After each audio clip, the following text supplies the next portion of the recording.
جیسا کہ ہم نے اکثر سنا کرتے ہیں کہ فلاں جگہ پر فلاں شخص زندہ ہو گیا، اس نے مرنے کے بعد کا حال سنایا اور پھر مر گیا۔ اسی قسم کا عذاب قبر سے متعلق ایک واقعہ گلگت میں پیش آیا، جس کے بارے میں بتاتے ہیں کہ ایک شخص قبرستان کے پاس سے گزر رہا تھا کہ اس نے کسی قبر سے یہ آواز سنی کہ مجھے نکالو، میں زندہ ہوں۔ جب ایک دو مرتبہ اس نے آواز سنی تو اس نے یہ سمجھا کہ یہ میرا وہم ہے، لیکن جب وہ مسلسل آواز سنتا رہا تو اس کو یقین ہونے لگا۔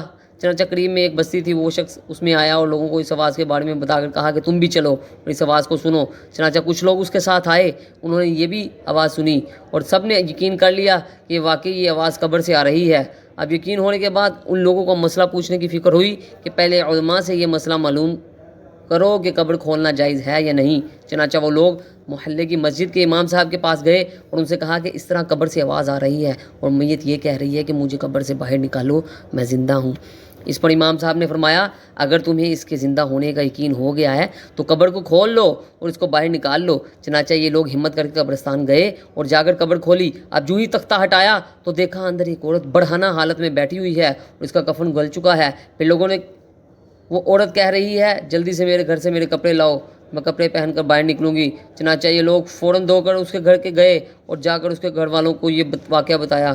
اس کے کپڑے چادر وغیرہ لے کر آئے اور لا کر کے اندر پھینک دیے۔ اس عورت نے کپڑوں کو پہنا اور چادر اپنے اوپر ڈال لی، پھر تیزی سے بجلی کی طرح اپنی قبر سے نکلی اور دوڑتی ہوئی اپنے گھر کی طرف بھاگ گئی۔ گھر جا کر اس عورت نے ایک کمرے میں چھپ کر اندر سے کنڈی لگا لی۔ اب جو لوگ قبرستان آئے تھے دوڑ کر اس کے گھر پہنچے۔ ان کو وہاں جا کر معلوم ہوا کہ اس نے اپنے کمرے کے اندر سے کنڈی لگا رکھی ہے۔ ان لوگوں نے دستک دی کہ کنڈی کھولو۔ اندر سے اس عورت نے جواب دیا میں کنڈی تو کھول دوں گی لیکن کمرے کے اندر وہ شخص داخل ہو جس کے اندر مجھے دیکھنے کی تاب ہو، اس لیے کہ اس وقت میری حالت ایسی ہے کہ ہر آدمی مجھے دیکھ کر برداشت نہیں کر سکے گا، لہٰذا کوئی دل گردے والا شخص اندر آئے اور آ کر میری حالت دیکھے۔ اب سب لوگ اندر جانے سے ڈر رہے تھے مگر دو چار آدمی جو مضبوط دل والے تھے انہوں نے کہا تم کنڈی کھولو ہم اندر آئیں گے۔ اس نے کنڈی کھول دی اور کچھ لوگ اندر چلے گئے۔ لوگوں نے اندر جا کر دیکھا وہ عورت اپنے آپ کو چادر میں چھپائے بیٹھی ہوئی تھی۔ جب یہ لوگ اندر پہنچے تو اس عورت نے سب سے پہلے اپنا سر کھولا۔ ان لوگوں نے دیکھا کہ اس کے سر پر ایک بھی بال نہیں، وہ بالکل خالی کھوپڑی ہے، نہ اس پر بال ہے نہ کھال ہے، صرف خالی ہڈی ہڈی ہے۔ لوگوں نے اس سے پوچھا تیرے بال کہاں گئے؟ اس عورت نے جواب دیا کہ جب میں زندہ تھی تو ننگے سر گھر سے باہر نکلا کرتی تھی، پھر مرنے کے بعد جب میں قبر میں لائی گئی تو فرشتوں نے میرا ایک ایک بال نوچا اور اس نوچنے کے نتیجے میں بال کے ساتھ کھال بھی نکل گئی۔ اب میرے سر پر نہ بال ہیں نہ کھال ہے۔ اس کے بعد اس عورت نے اپنا منہ سے کپڑا ہٹایا۔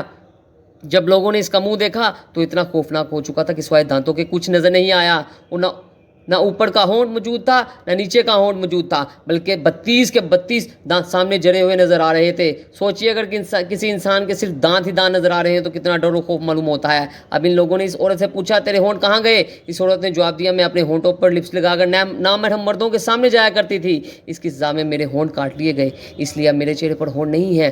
پھر اس عورت نے اپنے ہاتھ اور پیروں کی انگلیاں کھولی۔ لوگوں نے دیکھا کہ اس کے ہاتھ اور پیروں کی انگلیوں میں ایک بھی ناخن نہیں تھا، تمام انگلیوں کے ناخن غائب تھے۔ اس سے پوچھا تیری انگلیوں کے ناخن کہاں گئے؟ اس عورت نے جواب دیا ناخن پالش لگانے کی وجہ سے میرا ایک ایک ناخن کھینچ لیا گیا، کیونکہ میں یہ سارے کام کر کے گھر سے باہر نکلا کرتی تھی، اس لیے جیسے یہ مرنے کے بعد قبر میں پہنچی تو میرے ساتھ یہ معاملہ کیا گیا اور مجھے یہ سزا ملی کہ میرے سر کے بال بھی نوچ دیے گئے، میرے ہونٹ بھی کاٹ دیے گئے اور ناخن بھی کھینچ لیے گئے۔